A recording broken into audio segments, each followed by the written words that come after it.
Hello guys, আজকে আমি চলে এসেছি জামাই ষষ্ঠী শপিং করতে। যেহেতু আমার বাড়িতে জামাই ষষ্ঠী হয় না, তাই দিদিদের সাথে আমি আজকে শপিং করতে চলে এসেছি। প্রথম অভিজ্ঞতা তোমাদের সাথে ব্লগে শেয়ার করলাম। এই সমস্ত ছোটো মোটো ফলমূল নাকি ডালাতে দেওয়া হয়, তাই খুবই ইম্পর্ট্যান্ট ডালাতে দেওয়ার জন্য। তাই প্রথমেই আমরা এই ফলমূলগুলো কিনে নিচ্ছি।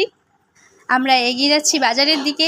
তারপর দিদি বলছিল নাকি আমার ফোন চুরি হয়ে যেতে পারে, কিন্তু আমি ব্লগ বানাতে ছাড়িনি। তারপর আমরা গরমে আমাদের নাজেহাল অবস্থা হয়ে গেছে, তবুও আমরা শপিং করেই যাচ্ছি।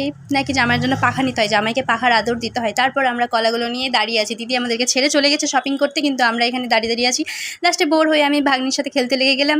অল্প খেলে নেওয়ার পর দিদিরা আবার ফিরে এলো। তারপর আবার আমরা শপিং করার দিকে এগিয়ে গেলাম। গরমে অবস্থা শেষ হয়ে গেছে। তারপর আমরা জামা কাপড় শপিং করলাম, কারণ নাকি জামা কাপড় দিতে হয়। তারপর দিদিকে দেখতেই পাচ্ছ, দিদি একদম অবস্থা খারাপ হয়েছে শপিং করে। আমি আর বোন এখানে দাঁড়িয়ে আছি, ভাগ্নিও আছে। দিদিরা চলে গেছে আবার শপিং করতে, আমাদেরকে ছেড়ে আমরা একা বসে আছি। শপিং কমপ্লিট করে আমরা বাড়ি চলে আসলাম। ভাগ্নি আর আমরা